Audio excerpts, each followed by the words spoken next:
This episode is brought to you by Muntins Malts, a company that is passionate about providing premium malts to brewers worldwide. For over a century, Muntins has been a leading supplier of brewing and distilling malts, offering the finest British malted barley on the market. You can experience the difference Muntins offers by joining a recipe receiving tier of our Trub Club, because every kit that ships out now includes premium Muntins malt. You know, we've known the Muntins crew for a long time, and I can tell you, friend, you're going to love brewing with their grains. Ask your local supply shop to carry Muntins malts, or homebrewers can join our Trub Club at homebrewhappyhour.com/club, be a part of the community, and come brew with us. Thank you, Muntins, for supporting our efforts and homebrewers worldwide. Today's show is brought to you by Hopsdirect.com. Grown in the esteemed Yakima Valley on the Pewterball family farm, Hopsdirect.com offers the widest variety of hops available online at incredibly competitive pricing. It's simple. They grow hops, they sell hops, and they ship hops straight from their family-owned farm to your doorstep.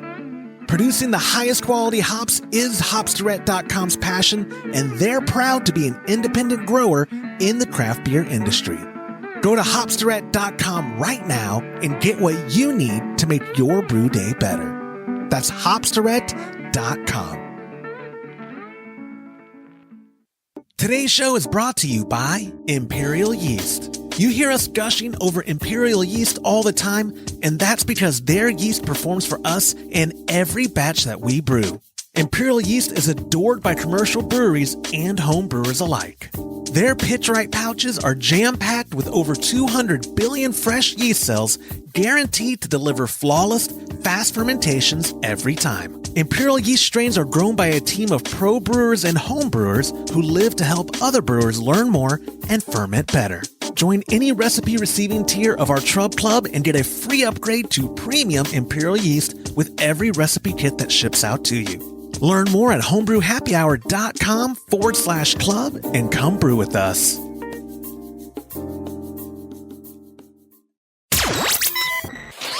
Entertaining shows with content that spreads information and sparks discourse throughout the community. This is the Pearl Media Network. Differences between various keg brands and their posts, how much does alpha acid percentages matter, and best practices when using a spunding valve. This is Homebrew Happy Hour, episode 367.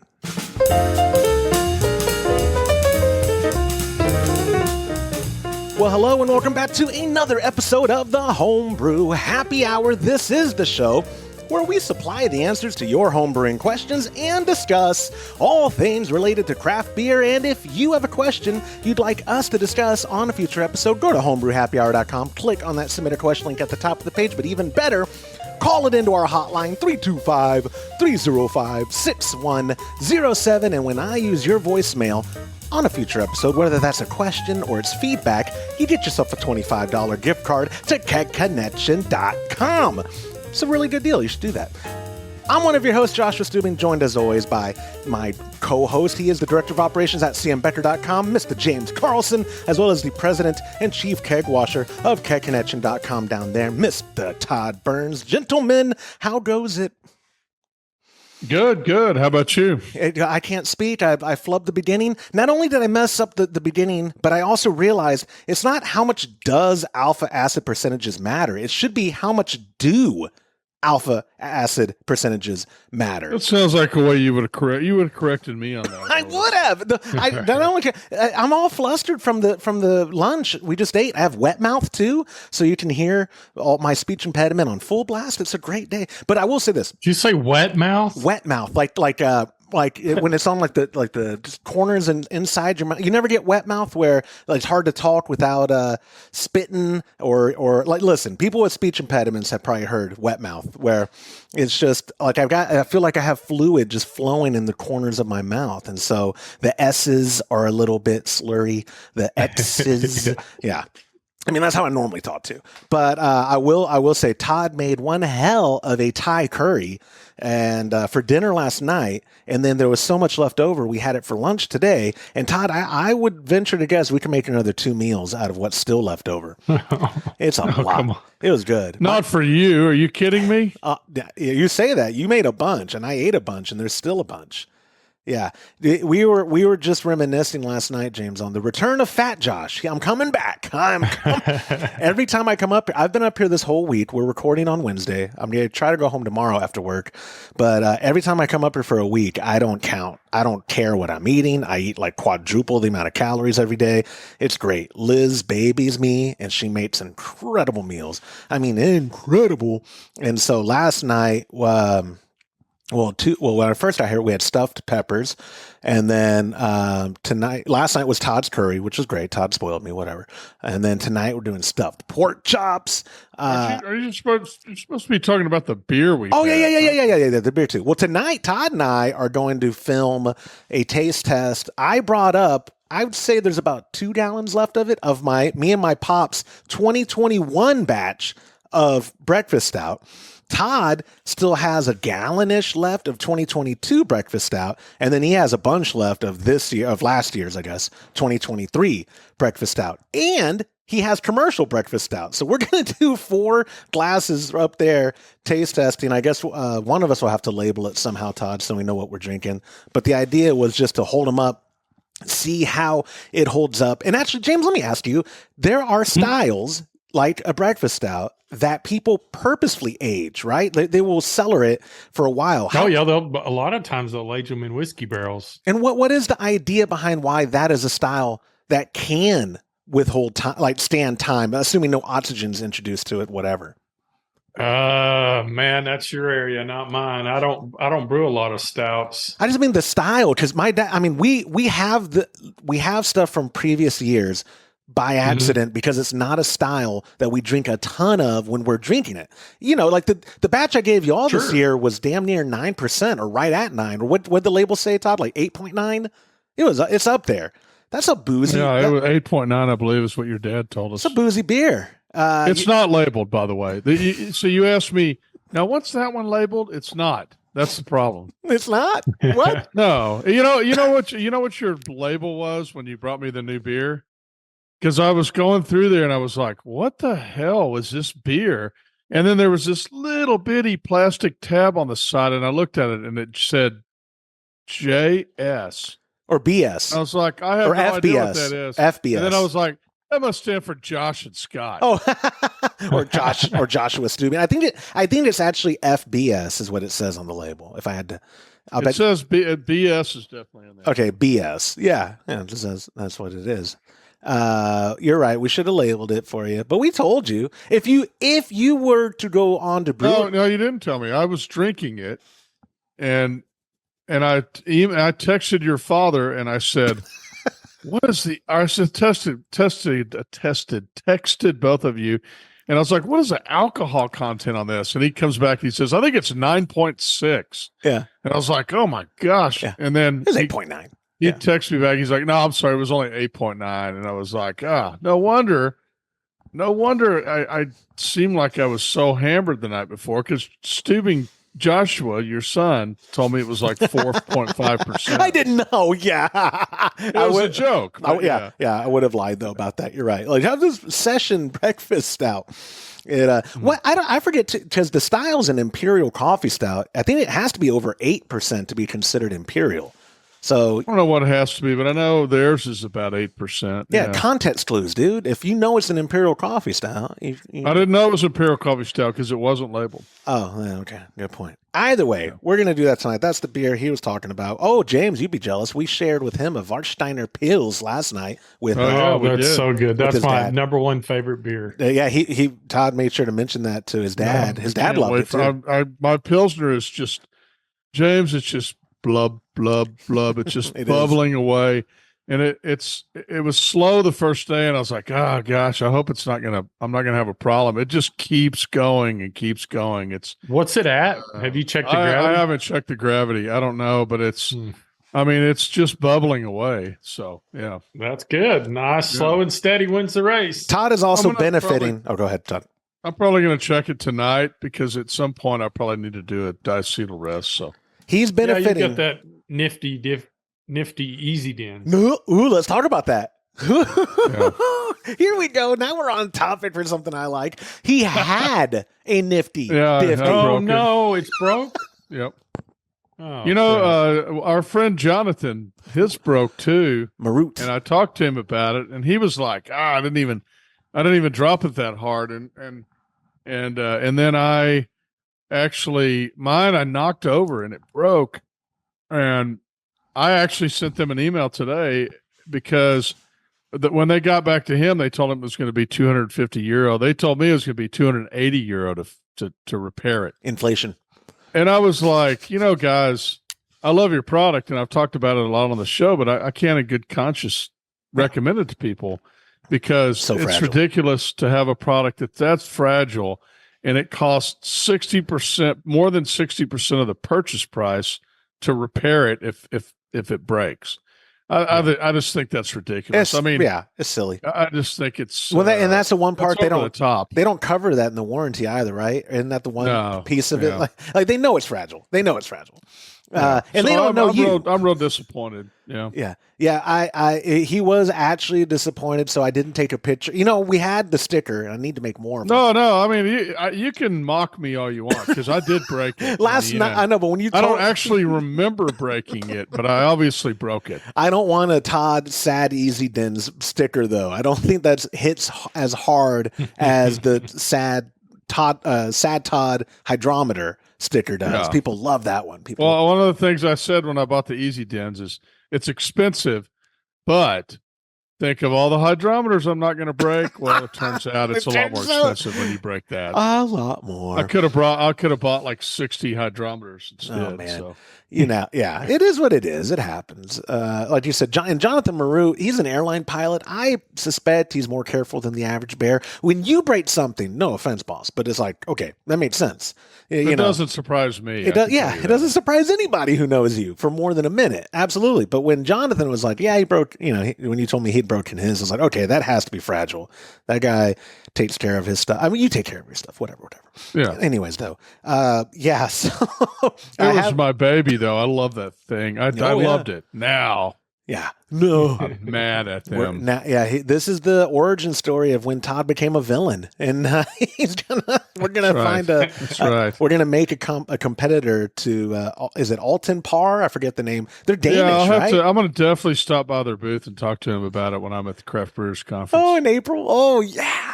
You got to make sure you film it. Do like a expose type video where you walk up and go, why is your product so fragile? And really get them Johnny on the spot. That would go good. There you go. Yeah. Anyways, I do have relevant small talk. A couple things for this month's recipe kit for members of our patreon.com/homebrew happy hour shrub club. You could, let me get on the screen. There it is. It's a delicious Bob Toots Cream Ale.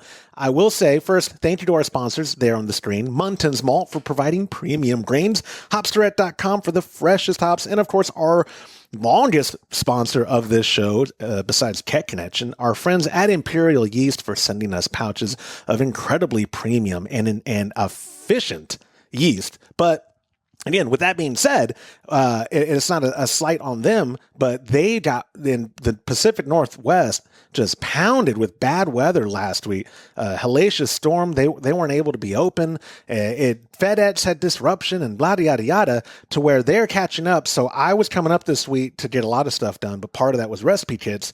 They're not going to be able to ship it out till Monday of next week. So that's going to delay the recipes going out until as maybe Wednesday of next week. I'm going to tomorrow print off all the people so that when the yeast comes in, our fulfillment team can just put the yeast in an ice pack and every box, tape it up, put it on the thing, and FedEx will pick it up and boom, we're good to go. But the plan was, I'll get them out. I'm going to be super efficient this week and I'm going to get stuff done and da-da-da. And I did. Todd, you can vouch. I worked hard yesterday. You did work hard. And in fact, it would have gone out on time. And we're all very used to you having excuses, and I never miss an opportunity to throw you under the bus. But Yeah. I have to say this: you are totally without blame on this, Yeah. and we appreciate all your efforts, even though we weren't able to get it out as we Thank hoped you. today. So, and with that being said, to be very clear, it's also not Imperial's fault. No. It's, The weather. The We weather. can't stop the weather. I felt. Not yet. Listen, not yet. I invested in a company that does geo-terrain exploitation and what is it called? In the sky. I'm trying to think of all my conspiracy theories. Are you I'm talking not about blanking. grifters? Yeah, no, I'm talking about any kind of yes, grifters. No, any conspiracy. What do they call it when they seed the sky for rain? Darn it, not chemtrails. My chemtrail company, Todd, when it takes off, is going to be huge. It's going to be great. All right, but anyways, we can't control weather yet. Fascinating. Let's move I'll be on. quiet. To, okay, but anyways, hey, but don't leave this because we have a more important discussion to have here, which is regarding Imperial. Oh, okay, yeah, they're good segue. Okay. Let me wrap it up first by saying go to patreon.com/homebrew happy hour. Join a recipe receiving tier of the Trub Club. The Bob Toots Cream Ale will go out to you as soon as physically possible, but you're not going to get that recipe if you don't sign up before the end of the month. So this is basically your last call. I don't know how many days are in January, 31, I think. So whatever a week from tomorrow is, this might actually be the last call for it. But either way, please go there, patreon.com/homebrew happy hour. We appreciate everyone's support. And again, our sponsors, we could not do this without them. Now, getting back to what Todd was saying, next week, we have Owen Langley from Imperial. He's going to be on the show. It's going to be great. Cool. So don't give him a hard time about the weather, Todd. Don't bring that up. Don't say, hey Owen, thanks for the we haven't gotten it yet. It's going to be fun having him. We have sourced. This is a great time to announce it in case you don't follow us on any social media. I've already gotten a ton of questions, but we could always use more. If you have a yeast-specific question for our buddy Owen, call it in, 325-305-6107. Leave a voicemail. I'll use it with Owen next week. You'll have the expert, the guy, the owner, the founder of Imperial Yeast. You'll have his direct attention. He'll be able to take your question, answer them all, and you'll get yourself a $25 gift card in the process. If you don't want to hear the sound of your own voice, but you still have questions, you can text that same hotline or email joshua@homebrewhappyhour.com, and we'll still happily take your question. But Todd wants to... We probably won't use it, though. Yeah, that's what I was just about to say. Your Todd is going to be like, no, only voicemails. Only because it is, especially with Owen. It's going to be fun. I'm excited about having Owen on. I really always enjoy hanging out with him, talking about yeast and other things. And he's a really fun, great guy. And he is so knowledgeable on yeast. So knowledgeable. Really try to think of let's do a stump the chump. Well, he's not a chump, but you know what I mean. It's an old card talk. Yes, we know. Yeah, I like that. And try to find some hard questions for him. Absolutely. I think that would be great. I like hanging out with Owen because he doesn't let me pay for the drinks, so that's great. I don't even have to pretend like. Why you like hanging out with most people? Yeah. Absolutely. Last night we went and tested out a draft system that y'all had installed at a restaurant, and the bill came, and James, man, you jumped on it. You're like, I got this. Let me get this. And Todd was like a quarter second behind you, like, no, let me get it. The lady brought back the ticket for you to sign whatever. And then I took my wallet out. And I was like, no. She didn't even charge us for the beer. And then she didn't even end up charging us for the beer. Yeah, she comped us for all the great hard work we did on that system, which we nailed. It's working great.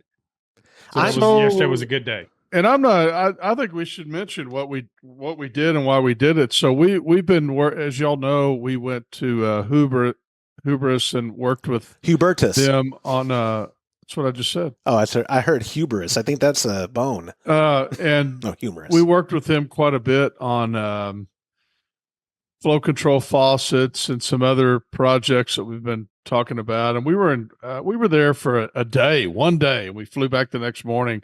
And we got a lot done during that day, but he really did some calculations and determined that on a long draw system, especially when you have a drop, but really on any long draw system, he still felt like we needed a little choker line at the end to kind of slow things down before it got to the faucets. And then the other thing a lot of people don't realize is you use it at a lot higher pressure. So, in that restaurant, we actually have it now at about 25 PSI. So you still get a pretty fast pouring beer, but it's choked down. And by adding those choker lines at the end, which we didn't do the first time we did the install, it made all the difference. So if I've ever told anybody out there that's doing a long draw system, you don't need choker lines, I'm an idiot. 'Cause you do. Whoa, we're gonna clip that for social media. Not the contents. Just I'm an idiot. I like that. Thank you. Yeah. That was a gift. I would also. Really helped. What we really didn't realize was the fall. So what does that mean? Well, the problem that we had was we would have a great pouring faucet, and then we would get a spurt of foam, and then it would go right to pouring good again. And what I think was going on, and Cody explained it as compression. So all that beer is falling about 5 feet to the shanks. And so there's pressure there. And then when you open the faucet, the pressure drops. So the beer breaks out as the compression, it builds and then it releases and builds and releases. And so what we'd figured out is with the choker line and higher pressure, we maintain static pressure in front of the choker line. So we don't have that pressure drop and that pressure increase. So when we got all that put in yesterday, it poured consistent. There was no surging, and there was no spurts of foam. So it was a really good day, and we learned a lot from Cody. What I thought was cool too. Y'all remember, and these videos are about to come out on. I'm going to dual publish them, or they're going to be on cmbecker.com, but they're probably going to be through the Homebrew Happy Hour YouTube channel, just because we have a better reach there. The video where Cody showed us the first pour of the day on maybe that Yingling at that bar that he took us to, or that restaurant, pardon me, that had a bar. And how perfect it was because of the flow control implementation, all that. She did that. I don't know if y'all paid attention to what she said. So we, funny story and also relevant. When we sat down to drink and Todd made a statement, all three of us need to get something different so we can see how those three will pour. And so James, the smart guy he is, immediately goes, Shiner Bock, I'll take the Shiner. And I was like, son of a gun. That was like the best beer they had on tap at this place. It's a bunch of macro breweries. So not giving them a hard time. If you're in Comanche, go to El Tapatio. Fantastic food and great people. But so James gets that. It pours beautifully. And she didn't say if that was the first pour or not, but it was beautiful. Then I go next. I know Todd's going to want the Modelo. So I was like, all right, give me the Miller Lite. Guys, listen to his selection. I did. I got a Miller Lite. And so she poured Miller Lite. But let me say this about it. She did make a point to say she hadn't poured it yet. The whole night since they've been open, it was perfect. It was a perfect pour, and it would be so. My point being, people, especially in the commercial draft side, like if they listen to Cody's episode or if they're familiar with it at all, how difficult that is for the first pour to be perfect after those lines have been sitting, and it's the first pour of the shift. A lot of the times, people that don't have proper restriction on their lines or some whether that's through the length of it or the faucets themselves, the first pour is just foam and terrible. All three of our pours, absolutely beautiful, absolutely perfect. In fact, with Todd's pour, he was like, you could put a little bit more head on that. And then on another pour, you were like, you could turn it up. Like it was pouring so good. You're like, open that bad boy up. Get a, you can, it was so dialed in. It did not matter at the lever on the flow control, whether it was wide open or having, I mean, it was incredible. It was, I agree with you. I think it's because it give that little choker line, give it a little buffer. And it was just so satisfying to see the bartender pouring really good beer. In fact, very little foam. Very little. So we had to show her how to use a creamer. Yeah, that's funny. We are really geeks, by the way. We love draft beer and talking about how it pours. And we apologize if we go on and on sometimes. But people listen to this show for that. At least it's not me talking about whatever health problems or whatever I wanted to talk. Yeah. So with all that, let's not go down that rabbit trail, as you would say. Hey, thanks. My dad on the live brew day, I said something wrong, and and last week I said brain farting, and you were like, "It's a brain fart." I go, "Yeah, but I'm actively farting in the brain." We'll never get it right. No, but my brain farting. Yeah, but my brain is farting. Yeah. But anyways, all that small talk out of the way, before we get into our questions, it's time for listener feedback. I love when we get voicemail questions, and I love when we get great voicemail feedbacks. And this week, we do have a voicemail. It's from our buddy Doug with feedback about Band-Aid flavors in beer. Hey, Josh, just heard the show today, and Troy's issue with getting some Band-Aid flavors in his beer. Band-Aid flavors is commonly a chlorophenolic. I think he was on the right track when he indicated it was possibly from the water, just changed his water source. Chlorophenols are commonly a result of either chlorine or chloramine in your water source.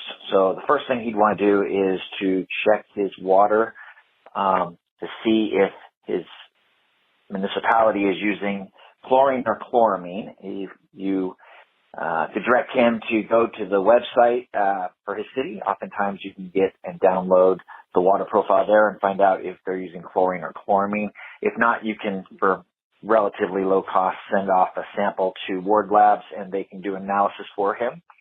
Once he determines if it's chlorine or chloramine, if it's chlorine, it's an easy fix. You can get a charcoal filter at Home Depot and then run your water slowly through that charcoal filter. Chlorine's pretty easy to get rid of. Another way that he can handle the chlorine is to pull the water the night before and let it sit out for about 12 hours. Chlorine's pretty volatile and it will blow off on its own in that time. Finally, if it's chloramine, he can use the solution of tandem tablets and toss those in. Of course, he can always use RO water like he has in the past or get an RO system. That's also a solution. So those are some of the things that he can do for chlorophenolics. And, I almost forgot my bonus points. Nice things about Josh. No, seriously, you do a great job. I know. I do. Thanks, Doug. That's great. I almost forgot. This is Doug from Redlands. Yeah, Doug from Redlands. Thank you so much for leaving the feedback. That was fantastic feedback because he covered. We did forget Camden tablets, mostly because we don't use them. That's what I love about the listener feedback hotline is that we get perspectives of stuff we might miss because it's not in our everyday. We all three use RO water lately, especially when I took the minerals home. I never heard the end of it. All of a sudden, Todd wants to do water profiles for every batch that he brews now. Oh, I have been for a while. But shut up. I guess you didn't realize that until you stole my minerals.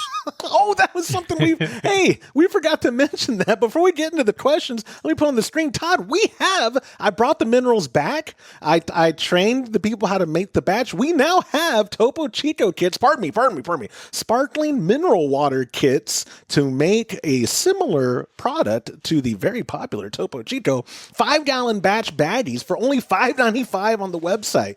We are listed. They're on the homepage. I'll stop being so salesy right now, but I'm just super excited about that we got them up finally because I did remember to bring your minerals. I think we made a gentleman's agreement. If you don't bring the minerals back, I'm going to kick you in the balls. And I said, deal. And that was enough motivation. I was really hoping I had to buy new minerals. He was like, oh, please don't bring them. Oh, please don't bring them. But I did. But anyways, that is great feedback. The Camden tablets, yeah, he is correct. Most cities that aren't like towns, like 30,000 people or more, their websites are pretty good about giving you a water report. It may not be 2024, but you could find like the 2020 water report for the city of San Marcos, and it's still going to be pretty accurate. But I would say if you're going to use anything not RO or plan on using Camden tablets, it's absolutely crucial to know the water profile of what you're brewing with, isn't it, Todd? Like, I mean, the pH level at the very minimum.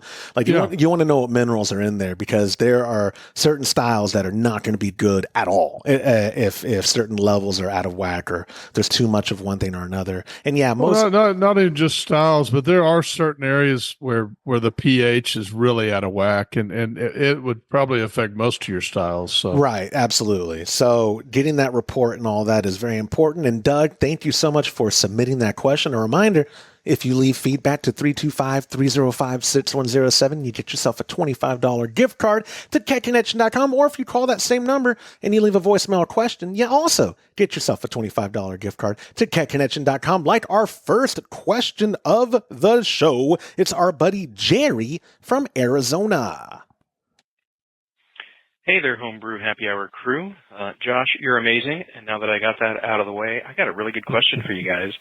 I got a really great deal on a few used corny kegs through Facebook Marketplace, but they need some new parts. And I was taking a look at them and realized I have 3 different types of kegs. One is stamped Pepsi, one is stamped Cornelius, one is stamped Firestone Walker. They're all missing posts and poppets and dip tubes. And it got me wondering, what is the difference between these types of corny kegs? What do I need to know before I start ordering parts so I can get the right parts? Are they all going to be equally compatible with my current setup? I have a converted fridge into a kegerator, and I'm using ball lock kegs now. So if you could maybe help me out, understand what's the difference between all these other keg types. Are there other types besides those 3? And what do I need to know to order all the right parts? Love your show, guys. Keep up the great work. He singled me out for the compliments, but he does love the show. That's good. Thank you, Jerry, for the question. James, no offense. Todd's the keg guy. I'm going to throw it to him first. Not my forte. Todd, before I spoil it with just go to Homebrew Happy Hour and look at that post or whatever. What do you have for Jerry? Obviously, there are more keg brands, Safer, AEB, Amstel, maybe Amstel still made some, but either way, there are more keg brands. What advice do you have to give him before he just starts going on the internet and buying stuff to refurbish the kegs that he has? Well, I will mention, so if you go to Keg Connection and you go to the post poppet section, now I thought we had this link on every post, but I just realized we don't. It's just on the subcategory. So you have to actually click on parts for kegs and then click on post poppets. And then there's a link that goes to Homebrew Happy Hour. So you could also find it there, I believe. And it will tell, it really goes over the post sizes and what fits what, because I think it's too confusing to try to explain that without the chart. Just makes all the difference in the world. So what's the easiest way, Josh? I always struggle with finding it on Homebrew Happy Hour. What's the easiest way to find it? In the show notes of this episode for people listening is the absolute easiest. Okay. I will also put it on the homepage of Homebrew. It should be on the homepage, but I will show you. It should be when you scroll on their keg post. It is a chart. Like Todd said, I'll put a screenshot of the chart right here. Bing. On the screen. You can't see it, Todd, but you're looking at it right now on your computer. I can tell from the reflection in your glasses. It is very handy, and like you said, we obviously as people who are in the business selling this stuff, we even have conveniently hyperlinked it to where, oh, you have a Spartanburg this, click here for this type of poster that you need with the measurements. It's not just a sales pitch, but it does conveniently take you to the exact product that you're needing at kegconnection.com, assuming we carry it. But you also do, in the chart you made, have answers and measurements for kinds of posts that we can't source or that we don't carry. But I'm going to try to also simplify a lot of this for not just the post, but all the different parts, because he's asking, what are the different types of kegs? Okay, so there's 2 parts to the answer. First part is you've got ball lock and you've got pin lock. So let's cover ball lock first. That's probably the majority of people have, although maybe it's almost equal. With ball lock, there's 2 kinds of kegs in that world. One of them is a Cornelius keg, and the other one is everything else. So the only exception to that I know of, there may be other exceptions, is AEB. So the Italian-made AEB kegs will use the same post as Cornelius. And then everything else, parts, not post. Well, post too. Parts is Cornelius. Everything else, the post especially, is gonna be, it may be called Firestone. It could be maybe a John Wood. A lot of those were racetrack, but there were some regular ones. There's not a lot of brands out there in ball lock, but what you find and what confuses people is there's like a super challenger and a challenger 5 and a challenger, all these different challenges. Well, those were all made by Firestone. So somewhere on there, they also say Firestone. Now, on his question, he said Pepsi. Pepsi is ball lock. So they always called ball lock general beverage. And General Beverage is everything but Coca-Cola. Okay. So Pepsi is going to be, you're going to have to dig a little deeper on that keg and read it more, because somewhere on there, it's going to tell you it's either Cornelius or Firestone. Pepsi was just stamped on there because it was from a Pepsi bottling company, probably. Okay.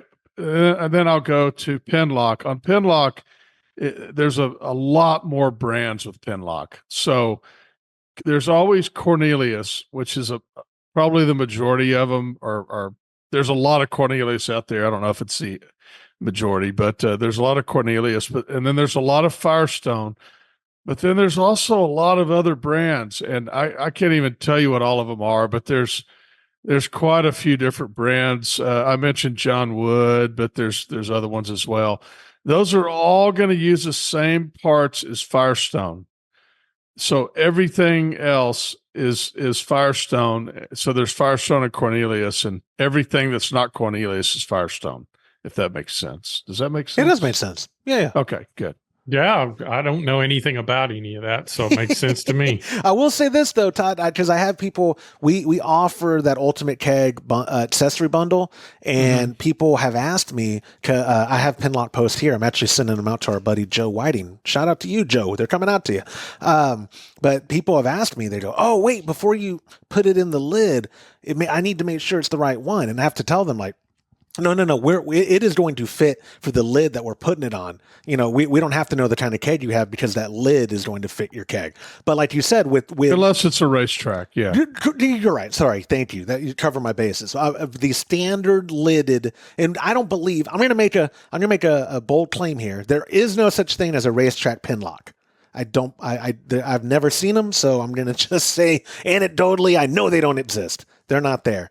You want to make a $5 bet? Let me Google it first. Anyway, my point being, though, it is extremely crucial to understand the brand you have when you're buying Post, and that chart becomes handy then. If you're buying accessories that have Post built into the lid, the Penlock, your disconnect is not contingent on the brand of your keg. It's contingent on the Post itself. So it's not going to matter if we're using Firestone on that lid or you're using whatever on that Penlock lid or Ball Lock lid, because your disconnect is going to fit on it. Your CM Becker disconnect, there you go, James, is going to fit on it and not give you any problems. I should have only a CM Becker. Only CM Becker. That's all we want to hear. I watched a video. You know, we've been selling a ton of those soda carbonating kits, and you're like, hey, there's this old video of someone showing the product, and I told Todd we got to do our own video, so we're going to soon. He called it a CM Bally, or I forget what he called the disconnect, but it's some Canadian guy like, oh, and you get your CM Bally, and you're like, hey? I was like, oh, that's so cute. So funny. But it is a great question from Jerry, and it is a good thing for us to plug that at homebrewhappyhour.com, we don't just have the podcast, guys. We have a ton of useful stuff. Our calculators, Todd uses those almost every brew day. The ABV calculator, strike water calculator. We have a ton of tools and articles written by real people. I have tried the AI route. Todd hates it, so we're not really. I'm using AI for everything right now. People are getting tired of it. The title screen for most of our episodes now have been AI prompts. I've been trying to make Todd an AI. It's not AI. People are terrified. AI is so terrifying. It can't even do an accurate representation of Todd. I'm not scared yet. If it can, but you can always tell the renderings are AI. They have 100%, absolutely. Texture to the photo. That's ChatGPT. You should go. I don't think you use Reddit anymore, but for a day, go to the subreddit for Midjourney, MIDJOURNEY, bro. Their Midjourney made some very, very believable, realistic looking. Really? It's terrifying. That is the one that's terrifying. And there's some people doing deep fakes on YouTube where I'm not worried because we're nobodies. No one's going to do a deep fake of me. Like, Dad, hey, I'm in trouble. Give me money. Because my dad would tell that AI bot tough shit. Like, sorry. It wouldn't matter if it was actually me or not. But anyways, back to Jerry's question, wrapping it up. Yes, you can. I'll put the article in the description below. If you're at youtube.com/Homebrew Happy Hour, it'll be in the show notes there. Or if you're listening, most apps have access to the show notes. So you just touch it on your phone and you'll see all the links or whatever there. It should work. Or you can go to homebrewhappyhour.com, whatever you want. But Jerry, thank you so much for submitting your question. Moving on. And first, a reminder, if you leave a voicemail like Jerry did to 325-305-6107 and I use it on a future episode, you get yourself a $25 gift card to kegconnection.com, or you can text that same hotline, and if I use it, you still get yourself a $15 gift card to kegconnection.com, which I think is pretty stinking good. Like our second question of the show is from our buddy Ryan, who wrote in, question for Todd and James, no offense, Josh, LOL.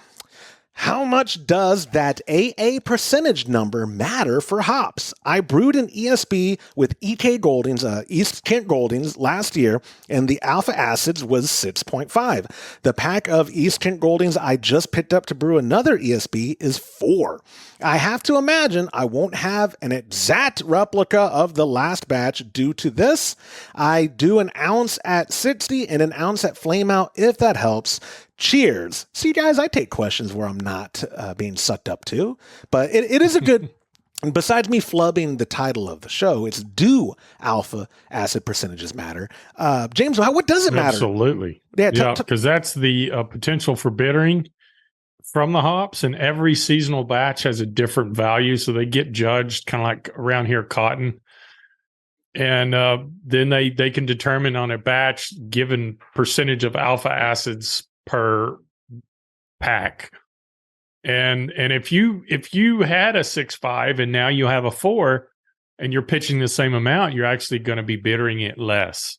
So I would recommend going into like Brewer's Friend or some kind of brewing software. Yeah, Brewer's Friend. Because then you can actually type in the AA of that hop and it will tell you where you need to be. So you'll definitely have to add a little more to that if you want the same results from the 6.5. That's the only thing I was going to offer is Brewer's Friend. Because Todd actually, was it the London Porter?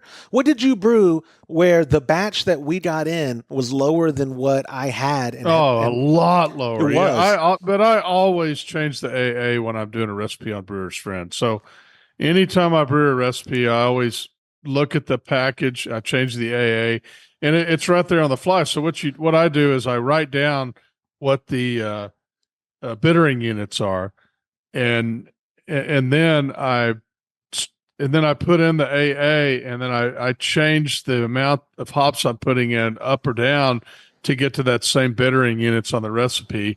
So it makes it very, very easy to fix that, So it's very simple on Brewer's Friend. I was going to say that for me, the answer I could have offered Ryan, the easy fix would be, like James said, get a calculator. You're going to end up having to buy a little bit more hops, but c'est la vie, right? Like it is what it is. Life goes on. If you want as best a chance as you can to replicate exactly how you did that one batch you loved, that alpha acid is going to matter because, like James said, it is debittering. Now,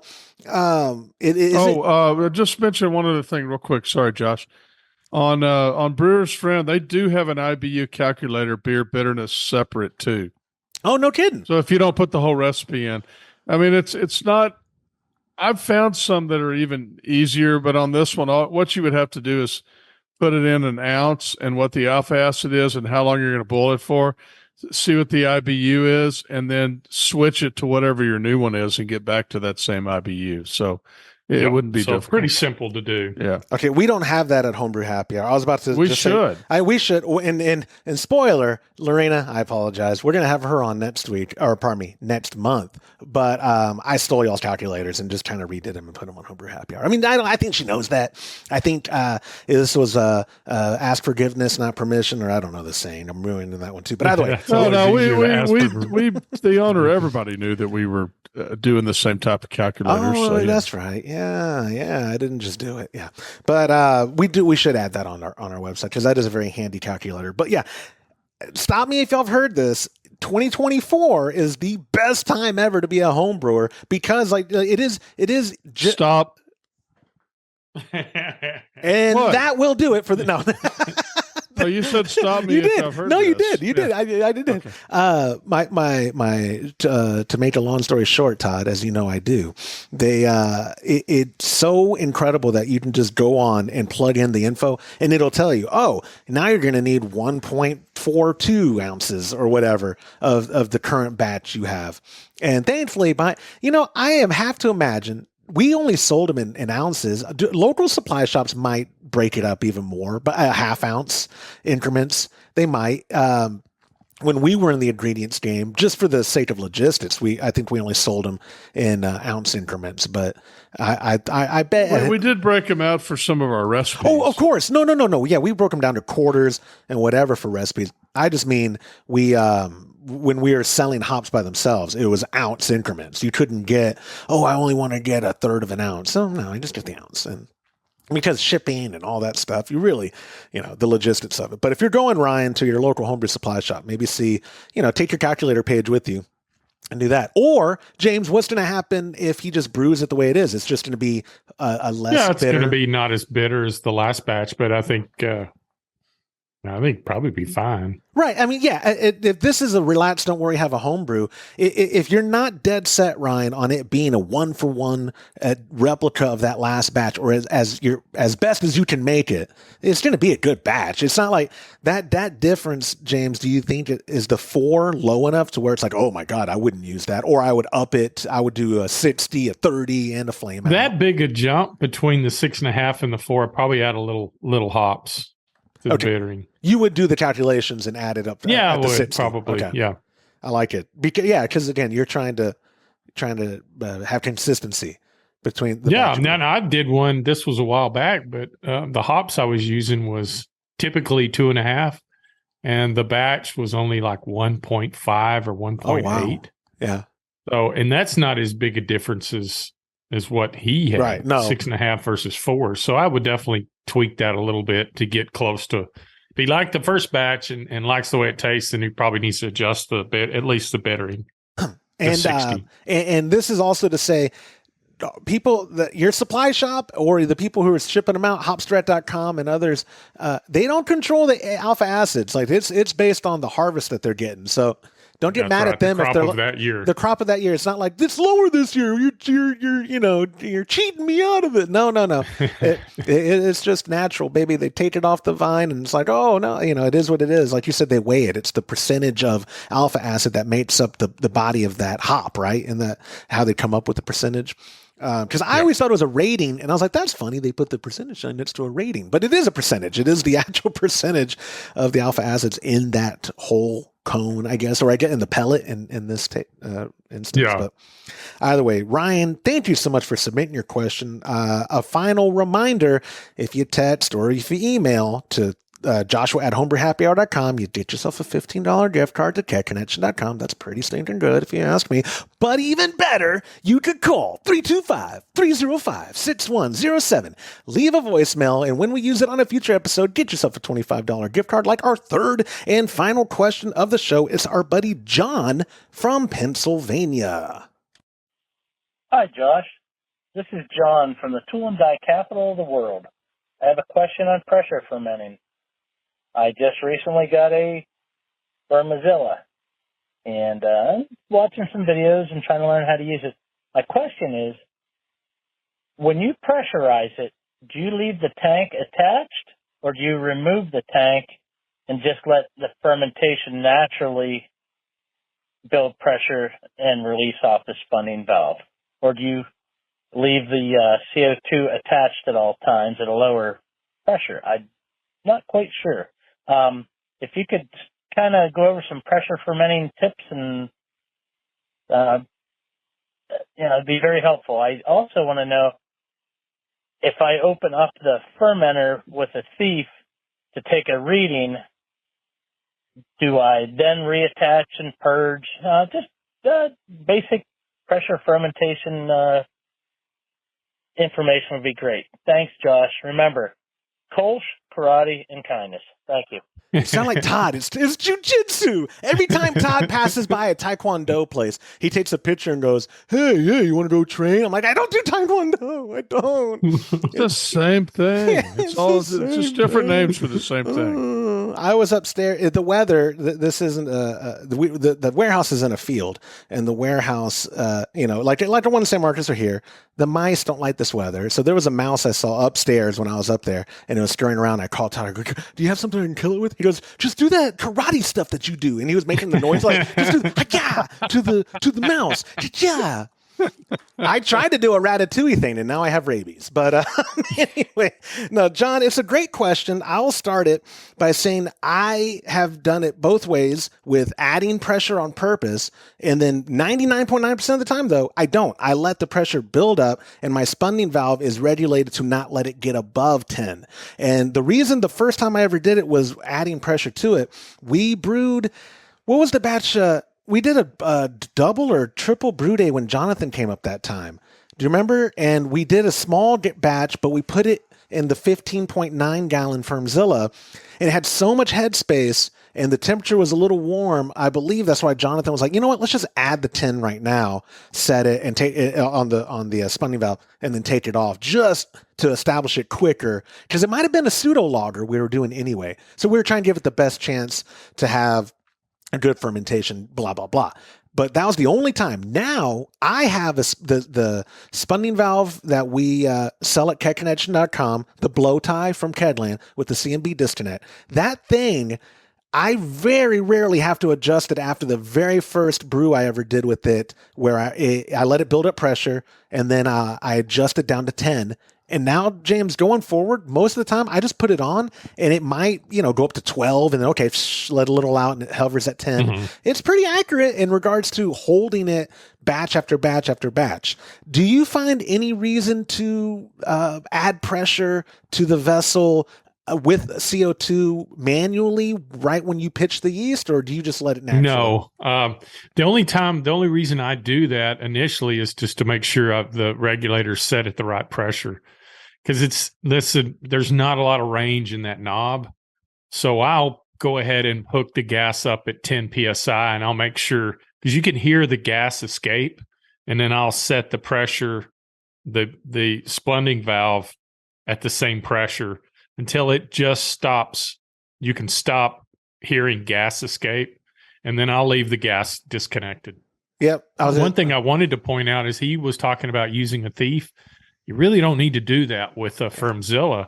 You just need a liquid disconnect on the other side, and you can draw off that floating dip tube, and you can take a sample without opening the thing up, which is very important. Yeah. I think it can introduce, there's just, every time you open that up, and especially you put something down into that beer or that wort, I know it's probably has some alcohol in it, but you never know. Anytime you can take away the human part of brewing and fermenting, I think you get a better product. So don't worry about opening it up. Just get a liquid disconnect with a party tap, and then you can dispense what you need to test on the hydrometer. That would be the most affordable option is, however many foot of line, the 4 or 5 foot line with a party tap, the little Cobra tap, plastic ones. Or hear me out, guys. This is my sales pitch.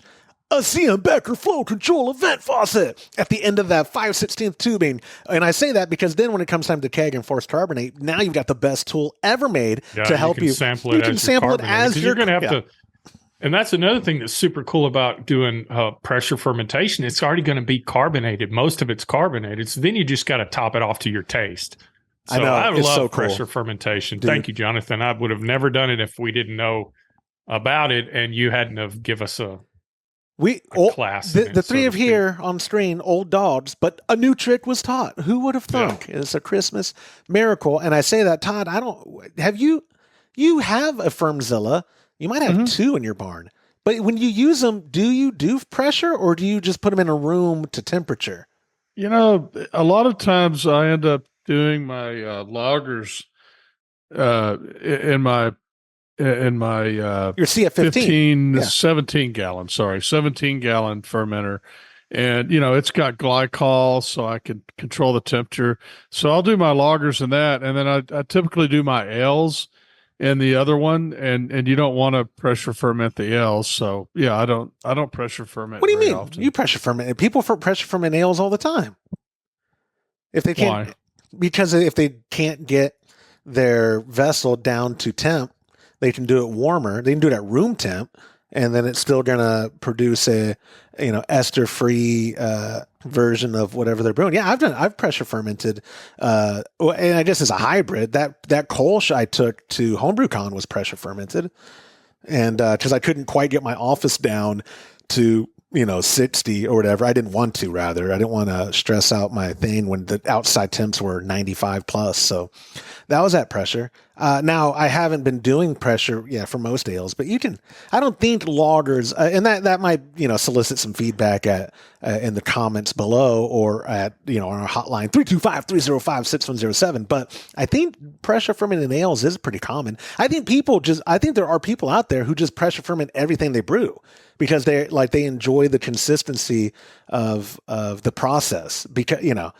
James, have you, in your opinion, has pressure fermentation ever been a cause or detriment to a brew that you've done? I don't think so. No. I'm saying that that's one of the more predictable parts of the process. I think Jonathan needs to call in on that one and give his. We need a Marut minute. He owes us one, doesn't he? I think he does owe us one. He owes us one. I can tell you this: I've been pressure fermenting for over 2 years. That's all I do. Has it been that long since he came the first time? Holy moly.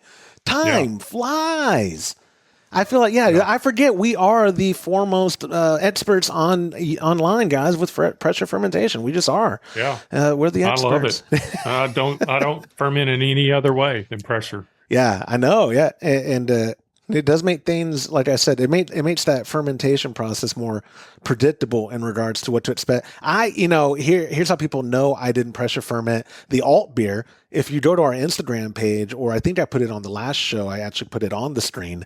I'm not going to do that this one because I don't have it readily available to put it on. But y'all saw the amount of Krausen that yeast. I had under pressure. It keeps all that at bay. It would have, exactly. I was going to say, if I had put any pressure on it, that would have kept it down. It was this close to blowing out of the Spunding valve. And my problem, like Todd said, here's where I'm stupid. I should have used a bubbler because I wasn't pressure fermenting, and so it was just like basically keeping an open hole at the top. Thankfully, I kegged the alt beer, and like you said, because there was some pressure in there, but it wasn't enough to be fully carbonated. It tastes great. I'm going to have to bring some up because it actually ended up being good. When Todd told me, like, well, if you had a Spunding valve, why didn't you pressure ferment? Because you might as well put a bubbler, because that prevents stuff from going back in. And all you had was just a hole up top. And I was like, oh my God, it's going to be a bad beer. My dad's going to be mad. Oh, I know. But thank God that it did not turn out bad. It is actually going to be fantastic. So I put it on gas when I transferred to a keg on Sunday. And I put it at 11 PSI, and it's just been, the two kegs have been sitting on 11 PSI this week. So I feel like when I get back either tomorrow night or Friday, it's going to be pretty tasty. It, in the fridge on gas, I might have to turn it up or rock it a little bit, because 4 days at serving pressure might not get it there where I want it to be, but it was more or less setting it and forgetting it because I was going out of town. But I am really looking forward to having alt beer on tap. But like you said, James, I liked how Jonathan showed us this thing, because it has made brewing a little more versatile for us and how we can pressure ferment. It's made us more creative in the products we offer, because a lot of our listeners then came out of the woodworks. I love pressure fermenting, or I would love to try it. Actually, I'd love to try it in a keg. So we came up with that ultimate keg accessory bundle. We've come, the Spunding valves, just adding all that stuff to the website, because it is, the best time ever to be a home brewer in the history of man. And I would just add this one caveat is just make sure if you're going to do pressure fermentation, you're using something that's designed for that. So you mentioned, is there any downside to pressure fermentation? Huge. If you're using something that's not rated for pressure, then you could have a big problem on your hands. Good point. James Carlson, our legal department, chiming in, making sure our liabilities are covered. Yeah, I love that. Anytime someone writes it, because you guys, I get the voicemails and stuff of stuff turned up to me and all that. Y'all get the technical questions of people who don't want their question answered on air, but they're needing help in the real time. And you are the best at making sure you are explicit in your disclaimers of like, okay, because remember that one time a guy, super nice guy, but he wanted to add pressure to the SS brew bucket, right? And you have one. Yeah, he bought the Spunding valve. Yeah. He had everything ready, and he laid it out, and he sent me a picture. Is this connection? This looks like it's connected correctly. And I was like, holy, you know what? You can make a bomb. I'm looking at that SS BrewTech fermenter, and it just has those bell clamps. There's 4 bell clamps on the lid, and I thought, which, truth be told, the minute he started putting pressure to it, that lid would have lifted up just enough to vent. Oh, and then he would have been calling back saying, well, it's just not holding pressure. Yeah. And that's because it's not designed to. Yeah, that is a good point. Like we had a question last week, I think, about the not the Firmzilla, but the Firm Monster. And where it's like, you know, for closed transferring, adding 1 or 2 or 3 psi tops, yeah, fantastic. But no, it is not meant for pressure fermentation. Where, you know, the Firmzilla or the Fermenter King from Blickman or a variety of stainless steel options from Spike and so on and so forth, they will explicitly tell you what it is rated for, and they have pressure relief valves on them. They are set to protect you from killing yourself, or not killing, probably not killing yourself, making a huge mess. There we go. More realistically. Todd always reminds me, you're probably not going to die when he's shaking up a vessel in front of my face. In front of your face. Yeah, every time it's just like, especially if it's full of liquid. I mean, if it was full of air. I do not want to film. We have to, I don't know what happened to the original footage, but we have to film for the soda carbonating kits. And I can see the joy in your face when you realize, like, yeah, we're going to have to do 10 to 20 takes because there's 3 kits of you shaking up a bottle. And like, hey, I want you to get the camera real close to show the people at home. You're just going to be shaking it. Hey, I had a lady call me yesterday wanting to know how to use it and wanted to know if she could pressure ferment in glass bottles. And I said, don't do that, please. Well, we are brought to provide a video. Obviously, I mean, we appreciate our audience and y'all supporting us. We are not going to claim that we are, like, there are videos on YouTube already that go over this kind of stuff and all that. We just like making it ourselves because then we put it on the product material, like the instructionals and stuff, because like the beer line cleaning kit, which is an incredible seller for Keg Connection, specifically through resellers on like Amazon. It's incredible how many people buy this kit. And so Todd had me make a very thorough, and if I have to say, well-designed instructional booklet. and people, though, it's funny, I was telling you. Yeah, it is present tense. And I will say this, though, James, it's funny. I put all this effort in the graphics and making it look pretty and high-resolution photos. 9 out of 10 people that give me feedback, and it's been hundreds of people, they just scan the QR code and go watch the video. They don't even read the instructions. Yeah. So people, we want to, if we can give people visual instructions on the things we're talking about, that seems to be better well received than just writing a wall of text or making a very beautiful. It took me like a week to make that thing, but I'm slow. It should have taken me like 2 days. But I'm the same way. I learned a lot better watching a video than I do reading the steps. And how many people go to YouTube for that reason? Everybody. YouTube's the new encyclopedia. It really is. Oh, I got to fix my toilet. Okay, pull it up on YouTube and watch, or got to change my oil for people or whatever. Yeah. It is incredible. YouTube's a great tool, which reminds me, go subscribe. Smash that like button. Hit subscribe at youtube.com/homebrew happy hour. Leave feedback in the comments, whatever. We appreciate. Like I've said in episodes prior, when you do those things and interact with it, the algorithm responds favorably for us. And so our YouTube channel, thankfully, has organically been growing over the years, and we could not do that without the support of you. If you're at YouTube, you see me, I'm pointing right at you specifically. Yes, you, sir, or ma'am. But thank y'all so much for y'all's time. That does it for this week, my friends. I know, Todd, you and I later today are going to film a lot of content for the YouTube channel, and we're going to do like the soda kits and the event. Hey, you're one more thing before you wrap everything up, because we've been talking about pressure fermentation, but You haven't talked about what more beer is doing. The for only reason I listeners. didn't is because I was embarrassed I hadn't made the list, the links yet for it to the combined That's kit. embarrassing. It's super embarrassing, but I will now before this publishes. Go in the show notes. We've partnered with More Beer. They have created a slew of product kit for us of what we're using. The Firmzilla. With the Spunding valve, with the CM Becker disconnect, they offered another version, and we said, no, it has to be this one. And it's the one with the blow tie with the built-in gauge. And I forget what else you had them put in the kit, Todd. So there's 3 links on there, and it's going to give you the part that, God, now I don't know the terminology, the floating dip tubes, so you can so you can do that. It's going to have the pressure fermentation part, but it's not actually the ones it's not the one we have exactly, because we have the big ones, but this is the smaller one for 5-gallon batches. Yes, that they did this link on. So those everybody out there that's doing 5-gallon batches will be able to use this, and I think it's really neat. They're giving a better price for the members, and he'll explain that on the links. And well, correct me if I'm wrong. It's a 10% discount when they use promo code HHH at the links below.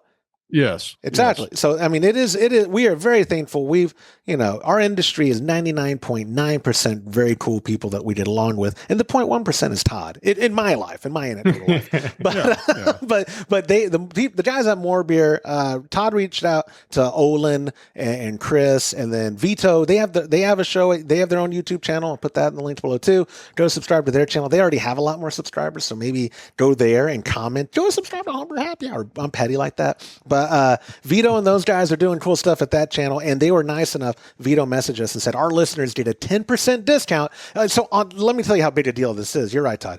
The Firmzilla is MAP priced, but they're letting our coupon code take the 10% off it. So if you want the absolute best price you can get on a brand new Firmzilla, use the link below. It's in the show notes, or if you're at youtube.com/homebrew happy hour, it's in the video description right there below us. We're right by Todd, but below him. And you can find all the details there. And like I said, promo code HHH gets you 10% off. The Firmzilla is already affordable, especially in regards to if you get the 15.9 and the Spunding valve and all that, you're spending less than probably $200 for everything retail. Then you're going to get 10% off. And a lot of the times they're offering free shipping on this kind of stuff at More Beer. So it's a win-win if you're looking to get into that kind of stuff. And like we always talk about it. And so Todd reached out and said, hey guys, we always talk about this crap. Can we send our listeners your way? And they said, thank you. We would love that. So yeah, one of the reasons we did it is just because, we just don't sell that. We don't sell that type of equipment, but we talk about it all the time. So we wanted a way for people to get it at a better price. Absolutely. So, Yep. So all the stuff's in the show notes below. And like I said, guys, thank you so much for your time. I appreciate it. And I'll catch y'all later. Thanks. Yeah. And that will do it for this episode of the Homebrew Happy Hour. If you have a question you'd like us to discuss on a future episode, go to homebrewhappyhour.com and click on that submit a question link at the top of the page, or call Be Our Best Friend. Leave a voicemail to 325-305-6107. Thank you to our show sponsors like Muntons Malt Premium Grains for a better brew day. If you aren't already brewing with Muntons, give them a try by joining our Trump Club at a recipe receiving level. For the best hops available online, give our friends at hopsdirect.com a visit and pick up what you need for your next brew day. Also, get a pack of Imperial yeast along with premium recipes from us when you join the Trub Club. Go to patreon.com/homebrew happy hour and come brew with us. On behalf of Todd Burns, James Carlson, and the Pearl Media Network, I'm Joshua Stubing. Thanks for listening.